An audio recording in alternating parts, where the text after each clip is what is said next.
Hey, hey, hey! Bienvenue au podcast de la semaine! Qu'est-ce que tu regardes? Épisode 217. 217, Ben. Oui. Gros épisode. Oui, moi j'ai des films. Ben toi, un film que t'attendais depuis très longtemps. Moi j'ai Oh des oui. films que j'ai bien aimés aussi. Fait que, bon épisode. Hmm. Très gros épisode. Beaucoup de scoops, comme à l'habitude, Ben. Oui. J'en ai beaucoup à jaser. Es-tu Allons-y. prêt? Allons-y. Je vais commencer, écoute, avec les grosses bandes annonces qui sont sorties cette semaine, dont une qui est sortie hier, le lundi 2 mars 2026, Oui. qui avait fuité, en fait. On ne sait pas trop si c'était voulu ou non, là, mais elle avait fuité juste avant la projection de Scream 7. Oui. Donc, je te parle de Scary Movie 6 qui va sortir en ce mois de juin de cette année.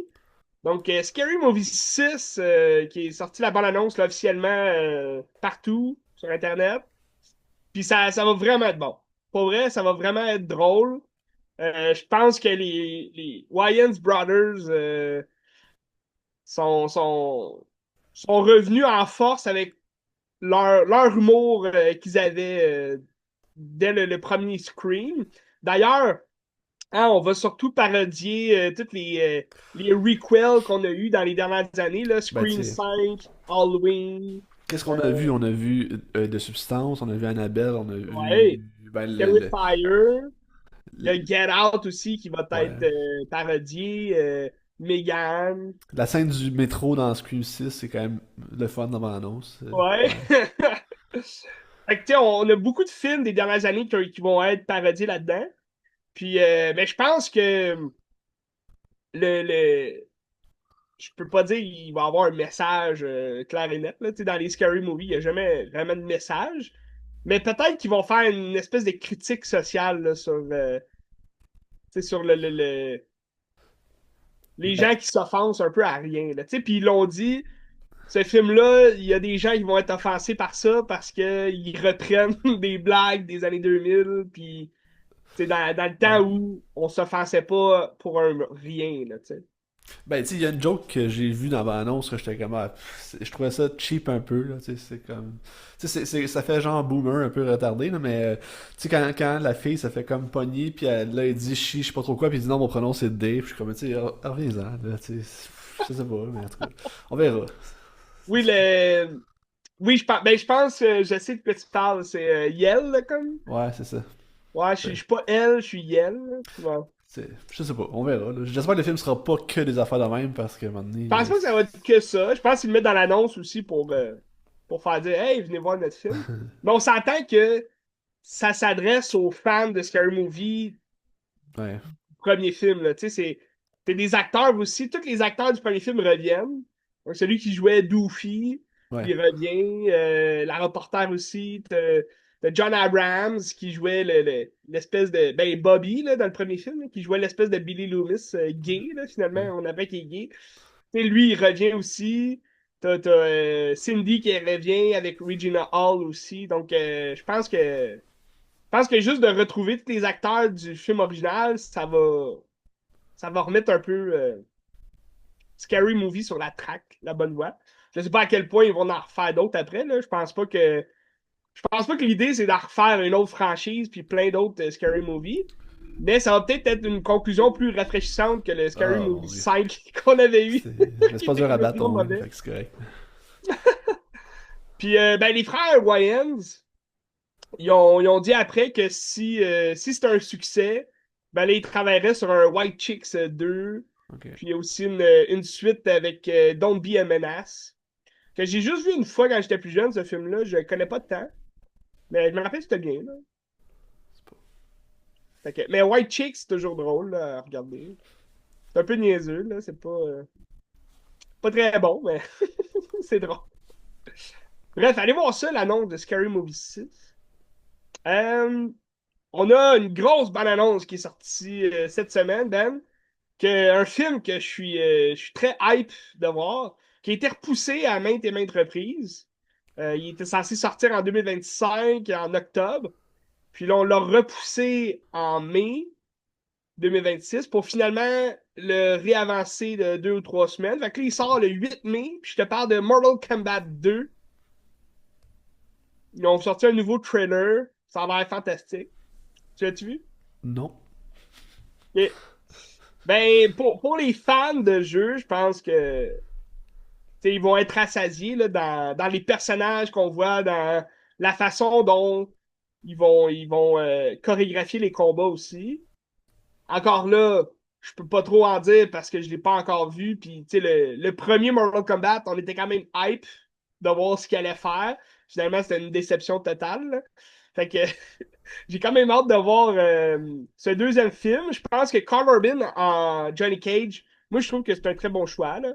C'est sûr, il y a une gueule à faire Kano, puis tu sais, avec sa barbe, puis avec Billy Butcher qui joue dans The Boys. C'est quasiment un Kano juste à ce personnage-là. Mais je pense que c'est le fun de le voir sortir de son casting habituel. Puis justement, je vais t'en parler de Carl Urban là, aujourd'hui. J'ai regardé un nouveau film qui joue un vilain dedans. Fait que, tu sais, je pense que de le voir jouer un héros parmi la bande, surtout Johnny Cage, là, j'aime beaucoup le personnage de Johnny Cage. Fait que j'ai hâte de voir où est-ce qu'il va situer le personnage, puis de quelle façon il va l'interpréter. Mais je suis très hype à voir ce film-là, Ben. Quoique, tu sais, c'est sûr, quand tu regardes l'annonce, tu sais, ils ont quand même gardé le CGI puis le design du premier film, qui était pas super non plus. Est-ce que ça va jouer dans la balance, peut-être? C'est tout ce que j'avais à dire. On a eu une bonne annonce aussi la semaine dernière. On en a un peu jasé dans le dernier épisode, là, mais là, j'ai vraiment regardé, puis ça a vraiment l'air bien. Toy Story 5 Oui, oui, oui, sort ça le a l'air bien. 19 juin. Oui. Ça a l'air bien. De ce que j'ai compris, Woody serait pas le protagoniste du film. Mais tu sais, on voit qu'il revient quand même, qu'il est là avec la bande. Puis il y a un petit changement aussi. Je n'en dis pas plus si vous n'avez pas vu la bande-annonce. Il y a un petit changement que tous les hommes ont un jour. Mais parce qu'on ne sait pas non plus, ça fait combien d'années hein, entre le Ouais. troisième et le cinquième. Mais le Tu sais, quatrième, il est depuis. comme. Est-ce qu'ils ont oublié le quatrième ou c'est comme. Ben, on sait pas, là, mais. Penses-tu que le quatrième est comme mis de côté pour faire place juste entre le 3 et le 5? Je pense pas parce que Woody est pas avec la bande au début. Tu Ah sais, dans oui, le ok. quatrième, à Ouais, la ouais. fin, il se sépare, il Ouais. dit adieu, puis il s'en va. C'est triste, mais en même temps, dans le quatrième, je comprenais pas le vibe un peu là, de la Ouais. fin. Tu sais, tu passes de la fin du troisième qui est magnifique à une fin du quatrième qui est un peu décevante, puis comme ah, pourquoi ils se séparent, tu sais, Ouais.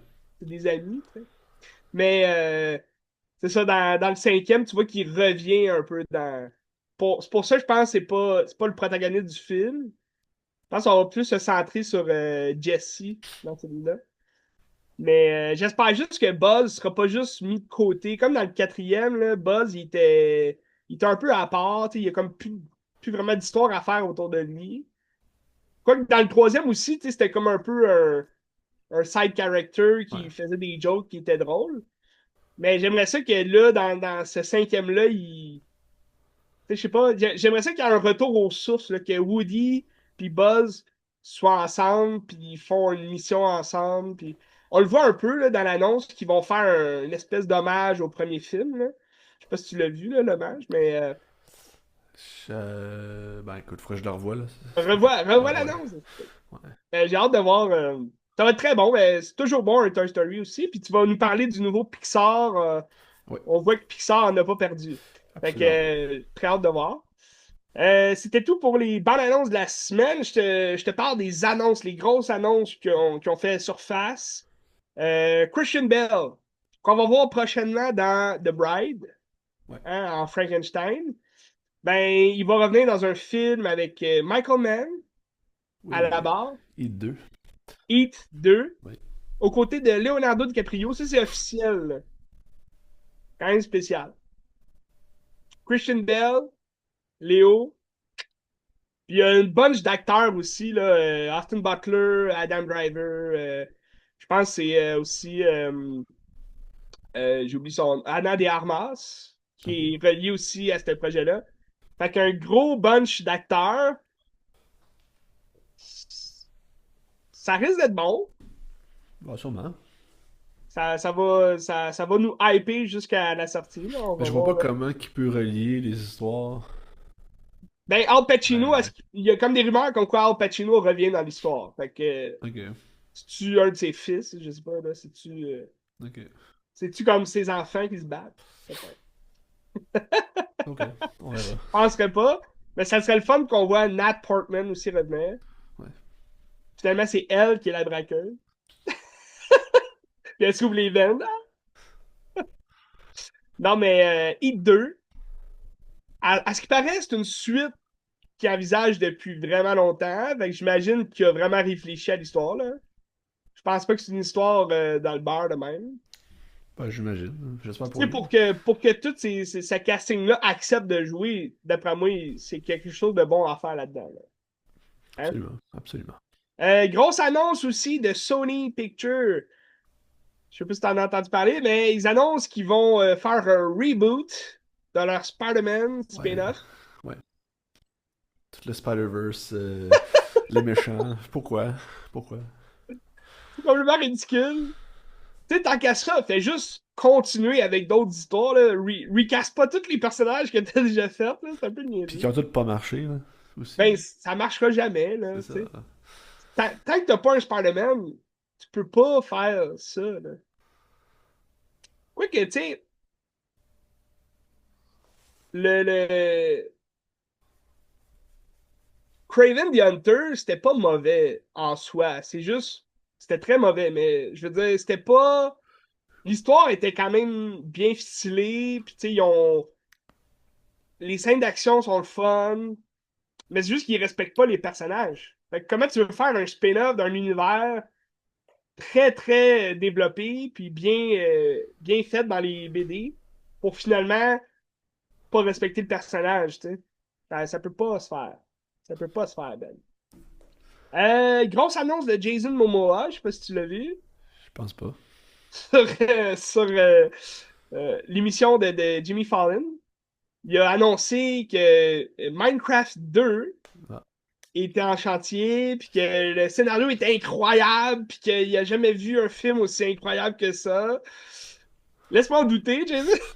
Laisse-moi en douter, mais en tout cas, si c'est comme le premier, ça va être vraiment pourri. Mais en même temps, tu sais, c'est un film pour les jeunes. Les jeunes ont. Je pense pas qu'ils ont aimé le premier film, mais tu sais, ils ont trouvé ça drôle, puis le premier film, c'est un succès. Fait que c'était quand même inévitable là, qu'elle allait en ah ouais, faire un deuxième. absolument. Je trouvais ça plate quand tu l'as-tu vu le premier Minecraft? Non, ça m'intéresse pas. C'est J'ai- complètement mauvais, c'est vraiment pas bon. je connais pas le En même jeu temps, Minecraft, hein. je connais pas le jeu, c'est ça, tu sais, fait que c'est un peu dur à dire.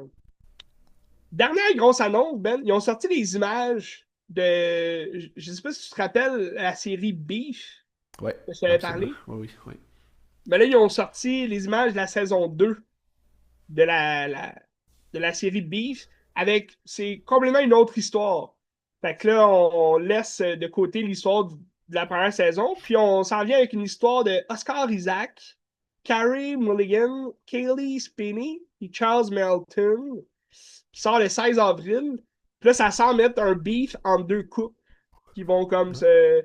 C'est deux couples qui connaissent. Ben, je pense que c'est un couple. C'est le jeune couple, là, Kylie Spinney et Charles Melton. Ils vont comme travailler pour le couple de ok. Oscar Isaac et Carey Mulligan. Je pense qu'il va y avoir un beef entre les deux. Je suis très hype à ça. J'avais beaucoup aimé la première série, là, la première saison. Fait que hâte de voir qu'est-ce qu'ils vont faire avec ça. D'après moi, c'est le même réal. Là. Je me suis pas informé plus que ça, mais ça C'est s'en vient. sur Netflix? Je pense bien que ça reste sur Netflix. Ok. Hein. Ok. Fait que 16 avril, checkez ça. Deux morts. Il y a eu plus de morts que ça dans le monde, là, mais deux morts depuis le dernier épisode. Quand même triste, ben, qu'on va voir prochainement. Là. Donc, Eric Dane, Ouais. qui est un Ouais. acteur, dernièrement, là, il est connu pour Euphoria. Je pense qu'on va le voir un peu dans la saison 3, mais je suis pas sûr. Là. En même temps, je me rappelle pas comment la saison 2 a fini. Peut-être qu'il est mort dans la saison 2, mais je penserais pas. Là. Mais Eric Dane, qui jouait dans Euphoria, il a joué aussi dans Marley and Me. Là. C'était pas juste des séries HBO, mais il est décédé. Je pense qu'il y avait une maladie. dégénérative, Oui, quelque chose comme ça. le SLA, il me semble. Oui, c'est C'est ça? ça. Ouais. Puis, un acteur de chez nous, Ben, Ah oui, Raymond Bouchard. oui, absolument. Raymond Bouchard, qu'on a connu dans des séries télé, La Grande Dans Séduction. La vie avec mon père de Sébastien Rose. Ah oui, je joue là-dedans, dans ses Ouais. comptes. En tout cas, Ouais. un grand acteur, il a fait beaucoup.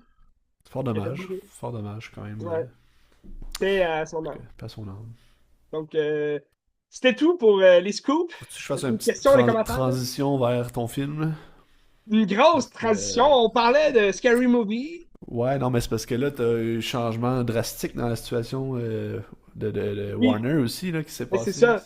Ben là, c'est ça. On parlait de Scary Movie, Ben. Ouais. Comme quoi, on va retourner aux sources de Scream, de parler de Scream 5, Scream 6. Mais le Scream 7, on n'en parlera pas, mais Melissa Barrera est pas dans Scream 7. Oui, mais je pense que tout ça va ensemble parce que il y a un peu de problématique là-dedans. Tu sais, Warner Brothers avait été acheté par Netflix, selon Oui, les ententes, puis là, Paramount ont fait une offre largement exact. supérieure, je pense, puis ils ont donné 4 jours à Netflix pour répliquer, puis ils ont dit non, on réplique pas. Donc là, Warner s'en va chez Paramount, mais qui font Scream Oui, d'ailleurs. c'est vrai que c'est une grosse annonce. Puis je pense qu'ils vont faire un HBO Max jumelé avec Paramount, je sais pas trop quoi, aussitôt que l'achat est fait, là, fait que... Ben, qu'est-ce que ça implique, ça? C'est quand même vraiment négatif, là, je pense, tout ça. Là. Parce Ben, que, à la base, devant Warner Brothers, c'était négatif. T'sais. Je pense ouais, que de vendre un gros studio comme ça avec beaucoup de. Ils ont un streaming, ils ont plein de films en route. Ça peut pas être positif là, dans tous les cas. Moi, je pense que Paramount est peut-être mieux placé pour garder les films à l'écran puis ouais. promouvoir les films en salle plus que Netflix. Fait que moi, je suis content quand même que ça n'aille pas à Netflix. Mais la crainte que les gens ont, c'est que le Big Boss de Paramount est très très très proche de Donald Trump. Fait que là, ils ont peur que le contenu devienne... Ben, tu sais, dans le fond, Paramount, c'est eux qui ont aussi les CBS, des affaires comme ça. Donc, tu sais, la Ouais. merde avec Jimmy Kimmel, c'est ça qui s'est pogné, puis c'est eux autres. Puis ils ont peur que le contenu devienne propagandiste, puis qu'il soit très vérifié pour être clément avec ce qui se passe. Mais Là. je, mais je pense pas que ça va devenir propagandiste. Peut-être Non. dans le contenu journalistique, là, peut-être, mais dans les films, je pense pas. À voir ce que Paramount fait aussi, c'est du bon stock, là, c'est du bon film. Dans les dernières années, Sonic, ils l'ont vraiment bien fait. Le troisième, je parle, là, surtout. Mais, comme dans tous les films qui ont sorti dans les dernières années, je trouve qu'ils font du bon stock. Puis c'est sûr que, j'ai pas non plus un cerveau politicien. Peut-être que je vois pas non plus les messages qu'ils nous donnent dans les films. Peut-être qu'il y a des messages cachés qu'ils donnent, mais je pense qu'ils font du film comme on veut voir. Puis, non, moi, je trouve que c'est une bonne. Dans le sens que c'est une meilleure vision d'aller vers Paramount parce que c'est eux qui peuvent promouvoir le cinéma par la suite. C'est plus Ouais. que Netflix. Netflix aurait quand même détruit tout ce qui est cinéma, je pense. Même s'ils disaient, ah, on va garder les films en salle, ça va continuer. Je pense qu'on aurait perdu quand même une petite essence de Warner Brothers. Tandis que Paramount peut maintenir cette essence-là Ouais. qu'on avait déjà. Mais cela dit, tout ce qui est politique et trucs, je peux pas plus en dire. Là. C'est sûr que ça a sûrement blessé l'annonce de Scream 7 par la suite. C'est ça que tu veux dire? Ben, non, aussi ce que je voulais dire, c'est par rapport à tout ce qui s'est passé en pré-production, aussi de ce que c'est en production, mais ça Oui, a un lien avec justement Paramount, puis la tête dirigeante, j'ai c'est l'impression. ça. Ce qui fait mal, C'est tu ça. sais. Parce que Ouais. Scream 7 en ce moment, bon, c'est pas nouveau. Dès sa sortie, il y avait des mauvaises critiques. Ça a commencé, Letterboxd, là, c'est Ouais. 5 je pense, sur Ouais, ouais. 5. Je pense Euh, que c'est 33% sur Rotten Tomatoes, c'est vraiment faible. ouais, c'est très faible comme score. Puis là, je vais t'en parler, je suis ici pour t'en parler. Ben, c'est sûr que dès le départ, il y avait quand même un gros bunch de personnes qui voulaient le boycotter parce que Silence Radio, ou c'est Radio Silence, là, la maison de production derrière les derniers screens, là, les derniers trois screens, c'est eux qui ont viré Melissa Barrera après qu'elle ait parlé. en faveur, je crois, de la Palestine. Ben, elle a pris position contre Israël. C'est ça. À une époque où est-ce que c'était moins populaire de le faire. Genre en début de conflit. Ben pas en début de conflit, ça fait longtemps le conflit, mais en début Ouais, d'invasion, mettons. c'est ça. Puis les gens ont pas trop aimé ça, fait que là, ils l'ont comme viré à cause de ça. T'sais. Ce C'est qui est- ça, mais là, tu sais, là, il y a des gens qui ont pas aimé le fait qu'elle soit virée, puis là, parce qu'elle a viré, ben, parce qu'elle a été virée, Jenna Ortega, elle a décidé de pas revenir. Les deux amis ou frères, non, c'était des frères, je pense qu'ils faisaient les Scream 6 Ouais, et Opie Lely, 5, les frères Bethany, là. ouais. Ben, ils ont décidé de pas revenir eux non plus. Fait que là, ça a comme ralenti énormément le processus du septième film, qui était sans doute de ramener les sœurs Carpenter là, dans l'histoire. Euh, Puis là, ce qui a amené aussi au fait que Kevin Williamson a décidé de d'écrire puis de réaliser le septième film.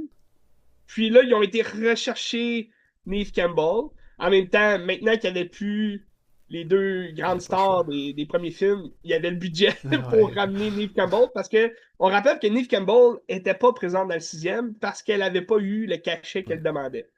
Puis, c'est tout en son honneur aussi là, de demander le gros cachet. C'est elle la star des films. Là, moi, je pense qu'il aurait dû miser sur son personnage à elle, mais ça, c'est juste mon opinion de fan de Scream.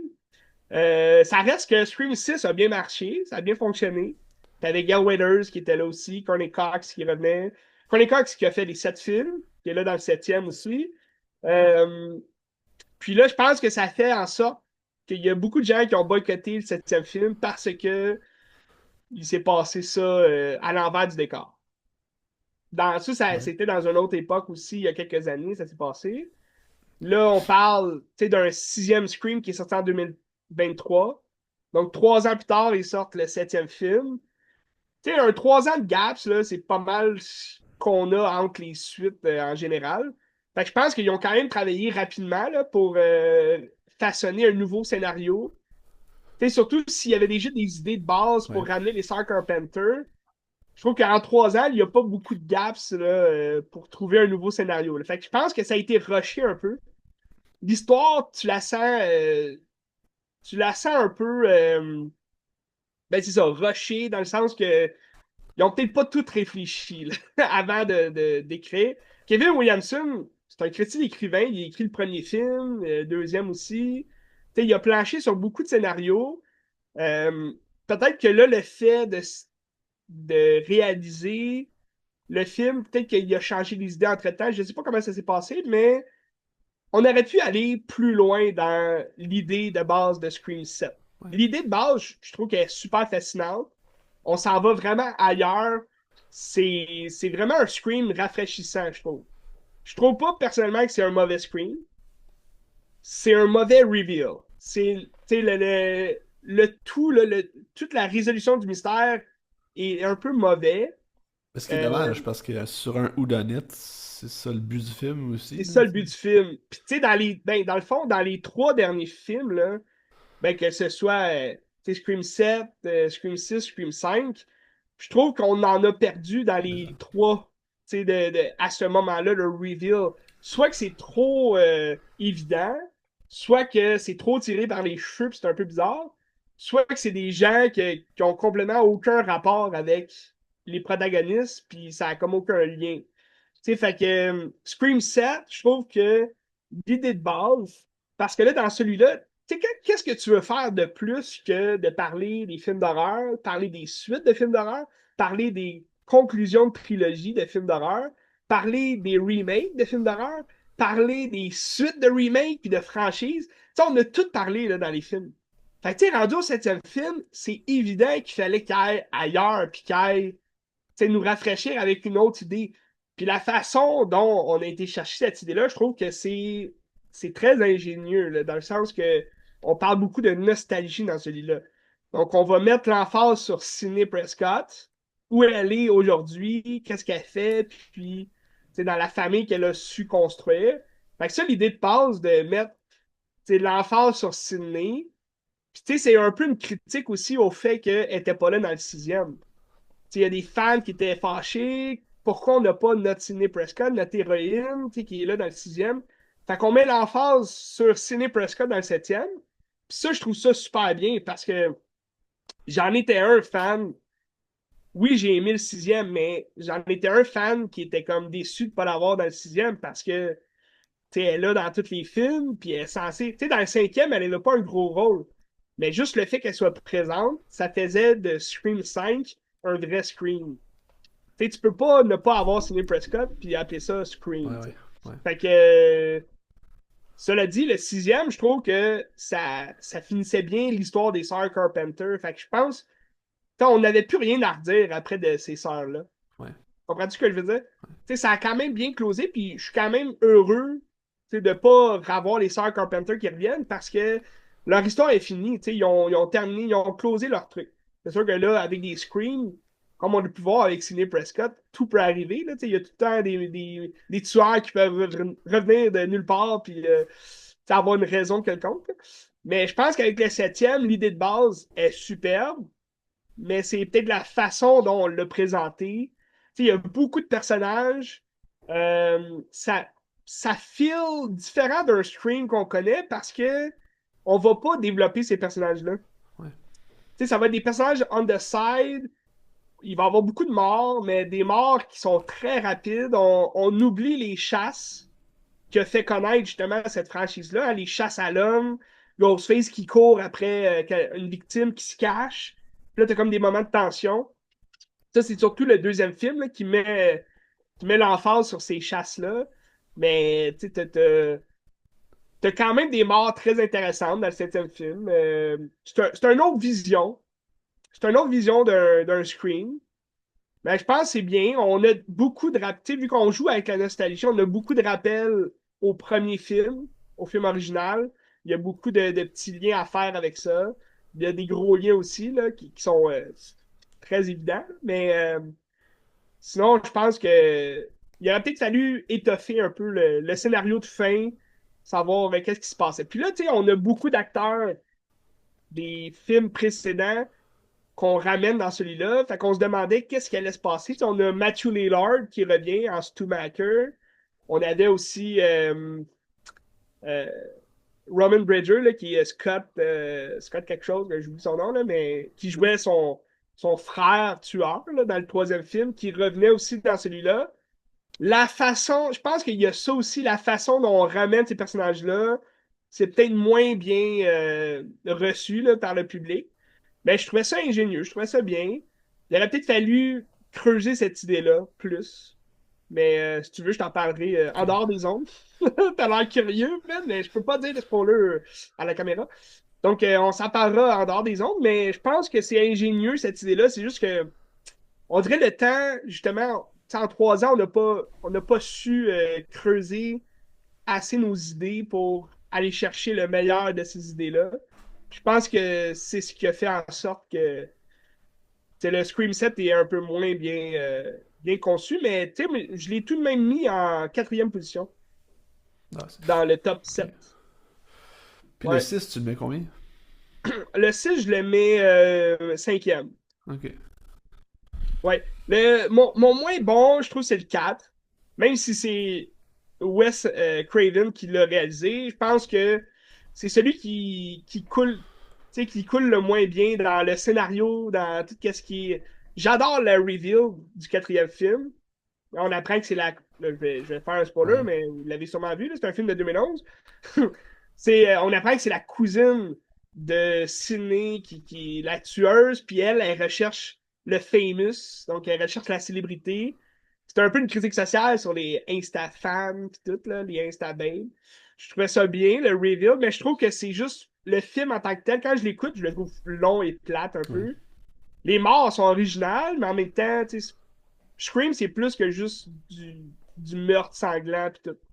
Puis le cinquième, on dirait, à chaque fois que je l'écoute, je l'aime de moins en moins. Je sais pas pourquoi. Je trouve que c'est un peu la même idée que le 4. Tu sais, dans le fond, les deux films, là, c'est faire des remakes. C'est sûr, le 5, on appelle ça différemment. On appelle ça un requel. C'est le terme d'aujourd'hui, là, les requels, d'aller chercher la nostalgie. Mais en même temps, dans le quatrième, tu sais, c'est un requel parce que Sidney, puis Gail, puis Dewey, ils reviennent tous. Fait que, tu sais, je trouve le 4 puis le 5, c'est un peu le même film. Sauf que le 5, bon, on s'en va chercher des acteurs différents. qui sont pas toujours bons. Tu sais, moi, je trouve que, en tout cas, je sais pas, les discussions, souvent, sont un peu trop stagées dans le 5. C'est Ouais. ça qui me... Tout est trop stagé. J'adore la poursuite, exemple, la scène des sushis. Tu sais, je l'aime beaucoup. Je sais pas si tu t'en rappelles, là, la scène des sushis. Là, c'est le fils puis la mère là, qui vont vivre des situations. Tu t'en rappelles-tu? Mais les sushis. Ouais. C'est Mais X puis son fils, là, l'agent X. ouais, puis là, comme en char, oui. Oui, c'est Oui, ça, ils se ok, je passent me des rappelle. choses. Ouais, ouais. Mais en tout cas, tu sais, c'est une bonne scène. Oui. Mais on dirait, après ça, quand tu le regardes, c'est encore, tu sais, c'est un peu stagé. Quand tu le sais qui va arriver, on dirait que c'est pas comme le même feeling que regarder, exemple, la poursuite de Gay Weathers dans le studio de cinéma là, dans le deuxième film. Tu sais, on dirait que c'est mouvementé, tu sais, il y a du son, il y a de la musique qui te stresse encore plus, mais tu sais, c'est mieux stagé, je trouve. En tout cas. Ça, c'est mon. C'est ma critique à moi, Ben. Mais c'est ça, le cinquième, je trouve, il en perd un peu. De plus en plus, je le regarde. Puis, il y a les scènes à l'hôpital aussi qui sont très longues. Tu sais, c'est un peu plate aussi, là, dans un hôpital, dans un film de même. Là. Mais à suivre. Il en parle déjà de faire un huitième film. Est-ce que ça va être Kevin Williamson qui va réaliser? Il a fait une bonne job à la réalisation. Là. Moi, j'ai regardé son seul autre film qu'il a réalisé. C'est quoi? Dans toute sa carrière. C'est un film de, je crois, 1999. C'est Teaching Mrs. Tingle. Il est trouvable sur Crave. Vous pouvez Ok. l'avoir sur Crave. Ça marque avec pub, mais moi, je n'ai pas vu de pub. Là. Mais c'est peut-être un film aussi To Be. Là. Il y a beaucoup de films To Be Ah, mais je qui pense que c'est sont. parce que Astar, Crave puis Nouveau sont rendus sur le même. Sont rendus sur Crave, dans le fond. Puis t'avais des choses gratuites sur Nouveau que sûrement sont gratuites sur Crave même si t'as pas l'abonnement. Puis c'est pour ça que c'est marqué pub. Je pense. Ah, ok. Ouais. Mais c'était sur Nouveau, tu penses? Ben, ouais, il y avait des films sur Nouveau. Là. J'imagine que c'est des films qui passent à la télé de temps en temps. Là. Ok, mais parce que celui-là, il est juste en anglais. Je sais pas Ah, si ok. Ben, en tout Nouveau, cas, c'est en français. on le Mais en sait tout pas. cas, On le sait pas. ça peut peut-être expliquer le fait que c'était marqué avec pub, mais j'ai Ouais. pas eu de pub. Puis ça s'écoute super bien, c'est 1 heure et demie. C'est avec Hélène Mirren, qui joue une enseignante qui s'appelle Madame Tingle. Puis elle est très sévère, c'est une enseignante d'histoire au secondaire. Puis là, t'as Cathy Holmes qui va jouer une jeune fille, une jeune étudiante talentueuse qui espère avoir des bourses là, pour l'université et tout. Finalement, elle se fait vraiment comme toutes les autres de la classe, là, elle se fait vraiment batcher par le prof qui est vraiment sévère. Puis, avec deux autres amis, elle va se faire prendre à avoir. En fait, c'est un gars là, qui a volé les réponses d'un examen à venir dans son cours. Puis là, elle va les prendre avec les réponses de l'examen. Tu sais. Fait que là, elle va accuser les trois d'avoir triché. Ben, surtout Cathy Holmes, là, elle va l'accuser d'avoir triché. Puis là, Cathy Holmes, elle disait non, non, j'ai rien fait, j'ai rien fait.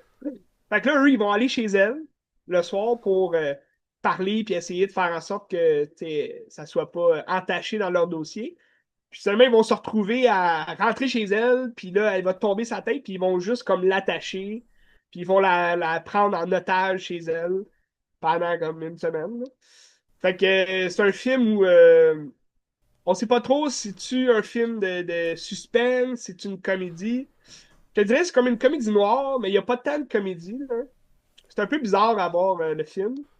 On savait pas trop où aller là, dans ce genre de film-là. Tu sais, c'est Kevin Williamson, c'est après son succès de Scream, de I Know What You Did Last Summer, de Faculty aussi.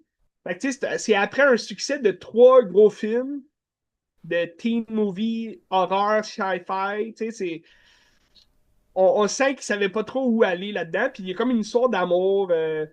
Tu sais, ça fit comme pas, là. L'histoire d'amour avec la musique teen, adolescente, des années 90, là, c'est pas. On dirait qu'il y a quelque chose qui fitait pas dans le film, mais tu sais, Hélène Mirren est superbe dans son rôle de personnage de prof sévère, là. Puis tu sais, elle joue comme la victime d'un moment donné, puis là, elle acte, puis tu sais, c'est très bon. Mais c'est pour ça, tu sais, je trouvais ça dommage de pas plus être investi dans le film, là, parce qu'elle, elle joue super bien. Mais ça, je pense qu'il manquait quelque chose là, dans le film, que ce soit bon. Mais tu vois que tu sais, la réalisation, c'est pas tant ce qui a fait connaître Kevin Williamson, là, tu sais, Ouais. c'est pas mauvais, sa réalisation, mais tu sais, on sent quand il écrit, ben, quand il se focus juste sur l'écriture, c'est meilleur. C'est peut-être que parce qu'il se donne le rôle de réalisateur, là, il change peut-être des trucs dans son écriture, ou peut-être qu'il change des choses sur le set. Il dit, ah, finalement, on dira pas cette phrase-là. Je sais pas. C'est possible. C'est quand même un gros. Tu sais, c'est une grosse responsabilité d'être écrivain, réalisateur en plus, puis producteur. Tu sais, là. Dans le septième, tu sais, Neve Campbell puis Courtney Cox qui sont productrices. Fait que peut-être qu'ils ont décidé aussi de certains changements. Mais ce que j'aime de Scream 7, c'est qu'on on se focus vraiment sur Sidney Prescott, son après, tu sais, qu'est-ce qui se passe aujourd'hui dans sa vie. Puis elle a une famille, elle a des enfants. Ça, on le savait dans Scream 5. On a un nouveau mari aussi. Quand on a entendu que son mari s'appelait Mark dans Scream 5, on pensait que c'était Mark Kincaid, celui avec qui elle semble finir dans Scream 3, mais qui avait quand même beaucoup de points en commun avec elle. Tu sais, c'est un agent, c'est un détective de Hollywood. Sa vie, Hollywood est synonyme de mort pour lui. En tout cas, tu sais, il y avait beaucoup de points en commun, mais finalement, l'acteur de Mark Kincaid, Patrick Dempsey, il pouvait pas revenir, il travaillait sur un autre projet. Fait que là, on se retrouve avec un nouveau mari, nouveau genre, un autre officier de police. Fait que tu sais, ça reste que c'est le fun de voir Sidney Prescott où elle est rendue. Puis c'est plus Sidney Prescott, en fait, c'est Sidney Evans. Fait que tu sais, elle a changé son deuxième nom. Puis là, on découvre un peu plus sa fille aussi, Isabella May, qui joue la fille de Sidney. Elle joue Tatum Evans. Fait que on a un gros rappel aussi sur Tatum Riley, la sœur de Dewey, meilleure amie de Sidney dans le premier Scream. Fait que non, je trouve que sur la nostalgie, ça joue bien. Là, après ça, est-ce qu'il mérite autant de hate puis autant de mauvaises critiques? Je pense pas que je pense pas que c'est le moins bon des screens, mais c'est peut-être vrai que c'est le moins bon des reveals de fin. C'est comment que ça a été révélé, comment ça a été conçu. Je pense que ça aurait mérité un peu plus de travail là-dessus, là, à ce niveau-là. Mais je suis 100% sûr que le plus de hate, c'est concernant tout ce qui se passe. Peut-être que ce que tu dis aussi, là, ça a un gros lien sur l'achat de Paramount avec Warner Brothers. Il y a le renvoi de Melissa Barrera. C'est sûr que ça a un gros lien là-dedans aussi. Là, fait que c'est un peu dommage. Dommage. Mais voyons voir si le huitième pourra satisfaire tout le monde. C'est dans 3 ans. On verra dans 3 ans. Ouais. En tout cas, À moins qu'ils accélèrent le processus, puis ils le font. l'an Parce que, prochain. tu sais, Scream 5 est sorti. Il y a eu le COVID un peu, là, mais il est sorti en 2022. Puis Scream 6 a sorti en 2023. Fait que, tu sais, C'est vrai. ça a été long, là, entre les deux. C'est vrai. À suivre. Euh, excellent. Yes. Je parlais avec une nouveauté qui sort vendredi. Oui. Peut-être jeudi.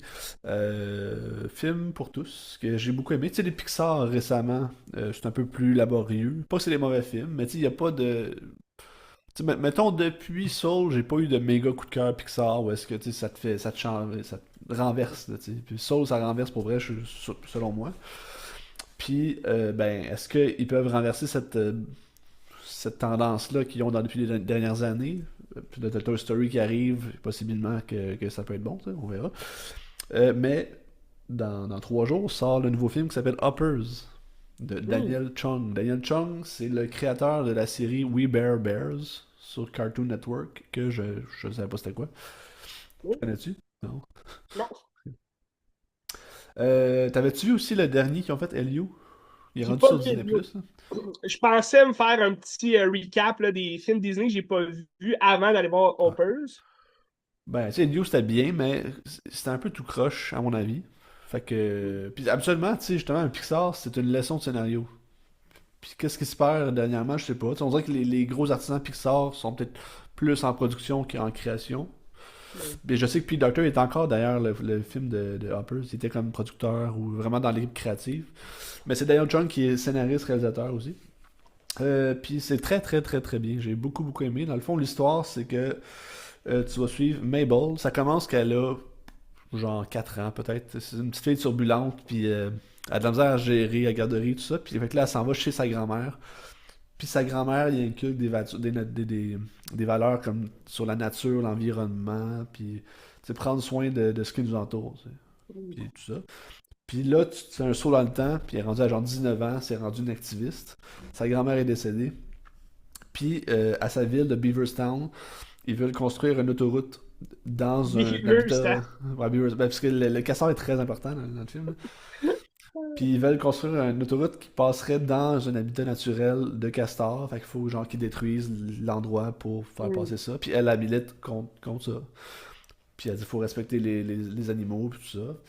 Puis là, le maire est comme, ben, il n'y a pas d'animaux dans l'endroit où est-ce qu'on veut aller. Puis là, c'est comme anormal. Parce que quand il était jeune, tous les animaux étaient là. Fait que là, elle essaie de Ouais. comprendre. Puis elle essaie de ramener les animaux dans leur habitat pour pouvoir comme empêcher le maire de faire ça puis de pas contourner la loi. Puis, fait en faisant ça, il y a une technologie qui a été inventée par son professeur de l'université que ça permet de transposer l'âme humaine ou genre la conscience humaine dans le corps d'un robot animal ou d'un animal, mettons, avec une machine. Fait que là, il y a un robot castor, puis illégalement, puisque c'est le prof veut pas qu'elle fasse ça, elle s'en va dans le corps du castor pour aller vivre la vie animale, puis leur expliquer un peu la situation, puis tout ça. Tu sais, tu parlais d'Avatar à un moment donné, c'est très, Ouais. très dans la vibe Avatar. Je trouve que c'est plus intéressant parce que c'est moins dans l'aspect militaire américain, tout ça, là. Mhm. Puis c'est ça, tu comprends un peu les règles de la faune, comment ça marche au niveau de comme qui peut manger quoi, puis tout ça. Super intéressant, super intelligent aussi, tu sais, pour les jeunes, même pour les adultes, ça fait réfléchir aussi, c'est beau. Mhm. Euh, L'animation est belle, tu sais, les humains qu'on voit, ça ressemble à tout ce que Pixar fait aussi récemment. Mais je trouve que l'animation des animaux est vraiment belle parce que tu sais, ça fait toutou un peu, là. Je sais pas si t'as vu un peu le Ouais, castor, il j'ai est vu un très, peu très dans l'annonce. texturé, genre, il y a comme une fourrure on dirait que tu peux la toucher.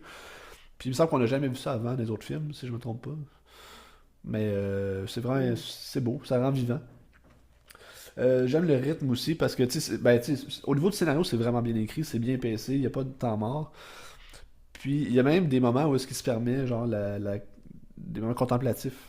Tu sais, genre la Perfect Days, un peu où est-ce que tu es juste assis, puis tu regardes la nature, puis tu fais comme, oh, wow, ok, c'est beau. Puis je trouve que c'est vraiment bien fait, puis ça fait du bien. Puis, ben, c'est le fun. C'est ça. Puis, pour moi, ça, j'ai à dire. Est-ce que c'est au niveau des grands Pixar comme un Wall-E, mettons? Même si les thèmes ressemblent à Wall-E aussi, c'est comme Ouais. l'écologie, tout ça. Je pense pas qu'il y a cette touche émotive-là que d'autres pourraient avoir pour nous renverser. Mais c'est vraiment bon.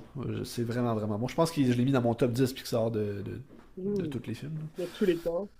Fait que c'est Mais ça. c'est intéressant parce que, il me semble, ça fait longtemps que Pixar n'a pas fait de film sur des animaux. Tu sais, il y a eu Trouver Ouais. Doris, là, qui était. Ouais. Qui était Qui est bien, sorti quand même, ça fait un bout, là, mais puis 2017, je pense, 2016. mais justement, tu parles de Trouver Doris. Puis ça, c'est un autre aspect qui est intéressant du film, c'est que c'est une idée originale. T'sais, puis on dirait que ce temps-ci, c'est beaucoup t'sais, Inside Out 2, Finding Ouais, Dory. des suites, là. Elio, c'était pas une suite, mais c'était pas le plus réussi non plus. Mais Mhm. d'avoir un film original très réussi, puis ça fait du bien, c'est le fun.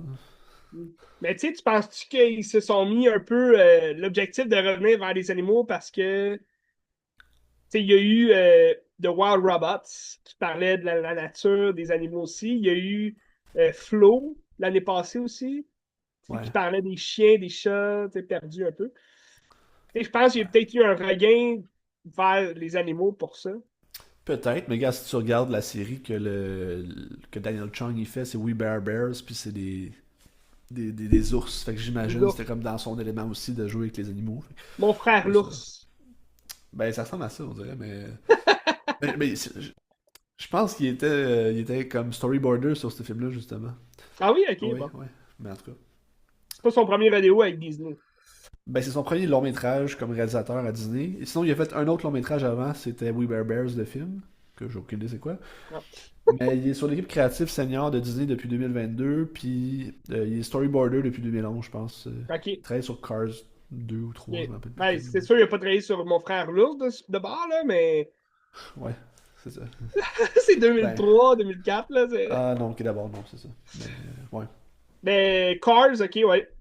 Puis en tout cas, sur d'autres affaires, mais ouais. Ouais. Daniel Chong. Ben, Pixar, tu sais, en même temps, jamais décevant quand même, là, tu sais.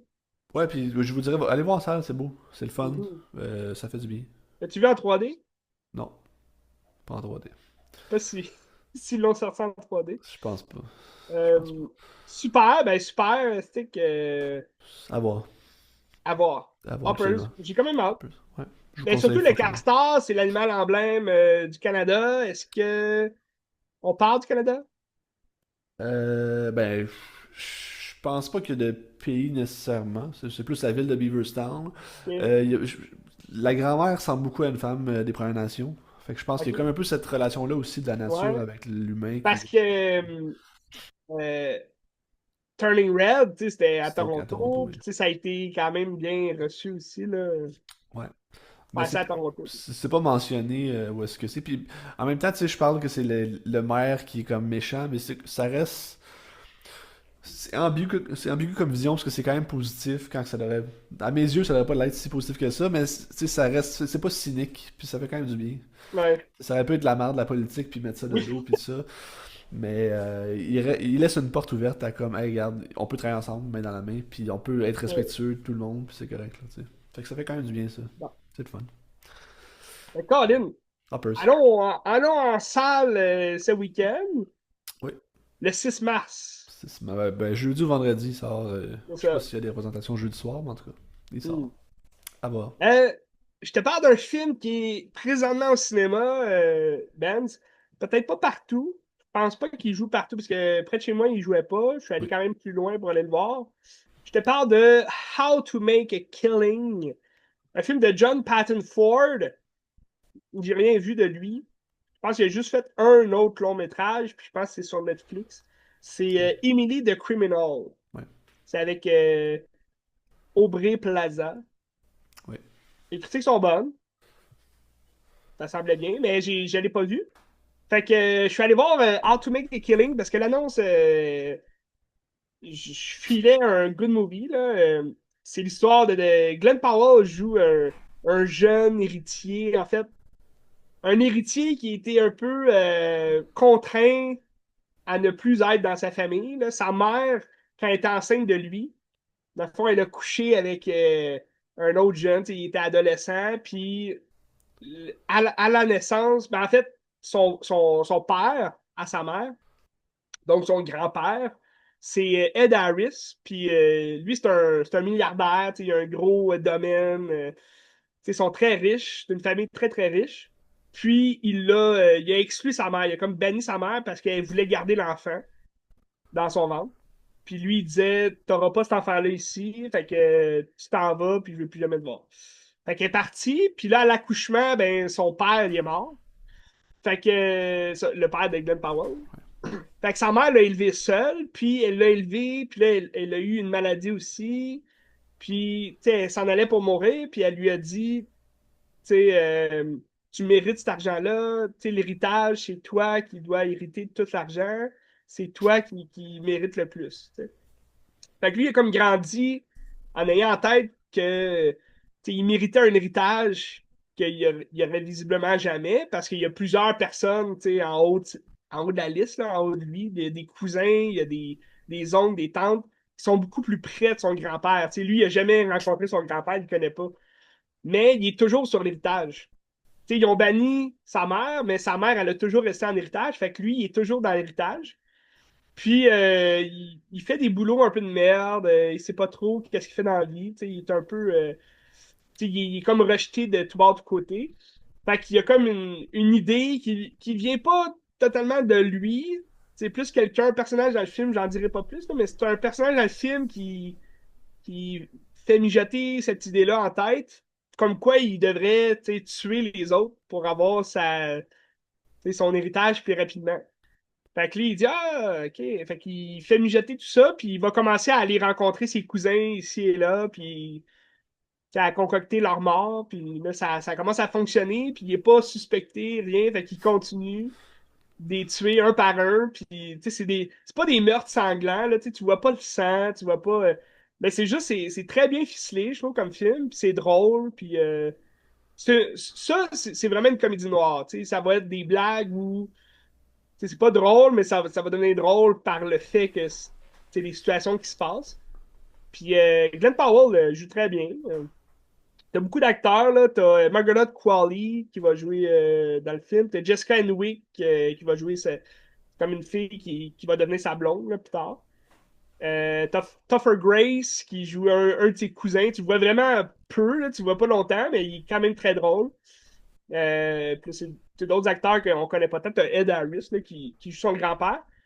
Mais c'est comme toute la situation sociale tu sais, de quelqu'un qui a pas d'argent puis qui décide de faire les crimes, même si à un moment donné, tu sais, ce qui l'amenait à tuer, c'était qu'il n'y avait pas la vie qu'il voulait.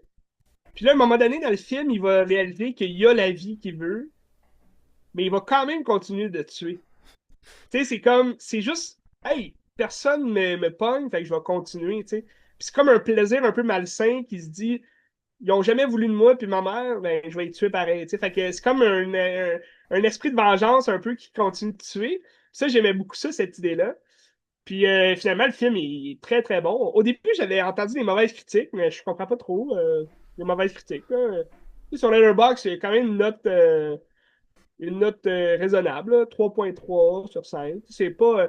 C'est pas un film, le film du siècle. Là. Tu sais, ça sera pas mon top 1. Mais j'ai passé un très très bon moment. Puis ça, j'ai appris aussi que c'était un remake d'un Ah ouais? vieux film des années 30 là. 30 ou 40. Fait que c'est un film, je pense que ça s'appelle pareil. Ça s'appelle. Ah non, c'est ça. Kind Hearts and Coronets. C'est un film de 1949. De qui? C'est de Robert Hammer. Ok. Je connais pas les autres films qu'il a fait. Mais fait que c'est un vieux film que j'ai pas vu, mais tu vois, le vieux film, là, il est coté 4.1 là, Ok. sur 5. Fait que, je pense que l'idée de base est très très bonne. Là. Ils ont peut-être ils ont peut-être changé quelques trucs là, dans le remake. Fait que ça fait très différent, mais j'ai vraiment. Je serais curieux de voir ce film-là original. Là. Parce que l'idée était très bonne aussi. Là. Fait que c'est ça. Ça aurait pu être plus sanglant, plus. Mais on est resté dans le âgé de tous, là, déconseillé aux jeunes enfants. Je pense que ça aurait pu aller plus loin que ça, mais c'était très bien comment c'était. Puis, je vous le conseille, si jamais il joue près de chez vous, ou si vous voulez vous déplacer, là, ça vaut la peine d'être vu. Ok. Ouais. Ça va être sur streaming bientôt, j'imagine aussi. Là. Ah, ben, j'imagine aussi. D'après moi, sur Prime Video. Ouais. Eh ben. Yes. Est-ce que tu veux jouer avec À bicyclette? Ben oui, vas-y donc. À bicyclette? C'est un gros coup de cœur pour moi, À bicyclette. C'est un film que j'avais entendu parler en bien depuis qu'il est sorti. Oui. C'est un film qui est sorti au Québec, je pense, mois d'octobre, dans ce coin-là. Puis qui est sorti en France, je pense, en 2024. C'est une fiction, mais qui est quasi documentaire, parce que dans le fond, c'est l'histoire vraie de ces personnages-là, Hmm. qui sont joués par les vraies personnes qui ont vécu l'histoire, genre. Mais je pense que tout est scripté, mais c'est vrai. Dans le fond, c'est un film de Mathias M'écluse, hein? Mlecluse, que genre son fils, 5 ans auparavant, il est parti de France en bicycle jusqu'en Turquie. Puis, un an avant le début du film, son fils, il s'est suicidé. Fait que là, c'est Hmm. comme. Puis, son périple de bicycle de France à Turquie, il a comme écrit un livre avec des photos de comme où ce qui est passé, pis tout ça. Fait que là, le but, c'est que son père, puis l'ami de son père, qui sont d'un certain âge, puis sont plus vraiment en forme, ils décident de suivre le livre, puis de comme faire un genre de pèlerinage pour rendre hommage à son fils. Puis c'est juste ça, il passe sur des lieux où est-ce que son fils a passé, il se remémore genre la vie, puis la mort, puis c'est comme... C'est beau. C'est un film d'une heure et Hmm. 20 à peu près. C'est vraiment beau, c'est touchant. Il va rencontrer des gens que son fils a connus pour genre parler de lui, puis juste... rendre hommage, se commémorer, puis c'est sûr que c'est pas les films les plus passionnants. On s'entend que c'est pas les plus grandes péripéties. Mais c'est un film qui fait vraiment, vraiment du bien. Puis c'est juste des personnages humains, puis avec des petites failles comme ils peuvent, mais comme ils s'arrangent, puis c'est le fun. Puis ça fait Mhm. voyager aussi de voir comme plein de pays d'Europe, des petites choses, puis ça. C'est un bel hommage à la vie, vraiment. À la bicyclette. Je vous conseille fortement, c'est ça, Crave, là. C'est Mhm. très beau film, vraiment. Mhm. Super génial! Tu sais, c'est un film français, là. C'est un film français, exactement. Mhm. Euh, Parlons de Crave. Oui, Puis y aller avec un film que j'ai écouté aussi sur Crave. Ça va être très court parce que c'était pas très bon comme film. Ça s'appelle Coyote. Puis c'est quoi? je te parle pas du film québécois avec Patrick Labbé, Coyote, qui est un film un peu érotique, là. J'ai aucune idée c'est quoi. T'as jamais entendu parler? Non. Non, non, non, je te parle pas de ce film-là, mais je te parle d'un film Coyote avec Justin Long. Puis c'est un film de Colin Minihan, qui a fait d'autres films d'horreur, mais que j'ai jamais vu, là. Il y a Grave Encounter que j'ai déjà vu. Ça fait quand même un petit bout, là. C'était bien, mais sans plus. Mais là, dans le film Coyote, c'est Justin Long avec sa femme, sa famille qui sont installés dans une maison à Hollywood. Tu sais, c'est comme une place où c'est des grosses maisons, là. C'est très luxueux comme coin. Puis là, dès le début du film, tu vois qu'il y a comme une espèce de groupe de coyotes là, qui rôdent autour des maisons, puis ça tue des gens, puis là, c'est comme des reportages qui disent les coyotes sont sortis, sont là, puis tout, puis là, c'est juste une histoire de la famille de Justin Long qui vont devoir se cacher parce que là, il y a comme une panne de courant, puis là, il va y avoir un feu à un moment donné. Fait que là, ils sont comme pris au piège entre le feu puis les coyotes, puis ils doivent se battre contre des coyotes. Mais les coyotes sont très, très mal faits.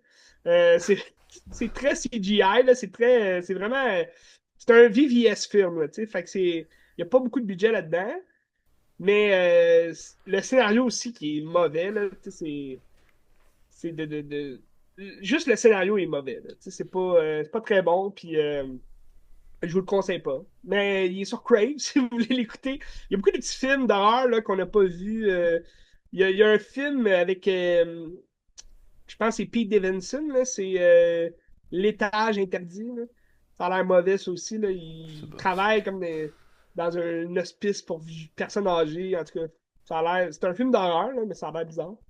Mais si vous aimez les films d'animaux sauvages, moi j'ai une liste là, sur Letterboxd, c'est les Animal Underworld. Puis, ben, Coyote, je l'ai mis dedans parce que c'est un film de coyote sauvage. Mais c'était pas très bon. C'était pas très bon. C'est malheureux. C'est dommage. Mais je peux te parler aussi d'un film, une autre nouveauté. Puis ça, Coyote, là, c'est un film de 2025. Là, fait que ça vient d'arriver sur Crave, mais c'est un film, ça fait quand même un an là, que c'est sorti. Mais je te parle d'une nouveauté qui est sortie sur Prime Video vendredi dernier, Ben. Donc, ça s'appelle The Bluff. Oui, c'est quoi?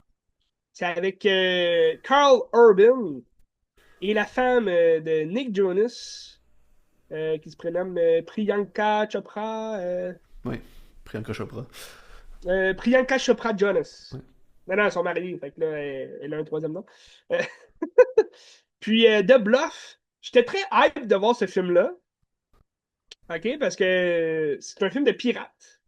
Ah Tu oui. me connais, Ben, j'adore les pirates. Hein, je suis un grand fan. Pirates of Caribbean.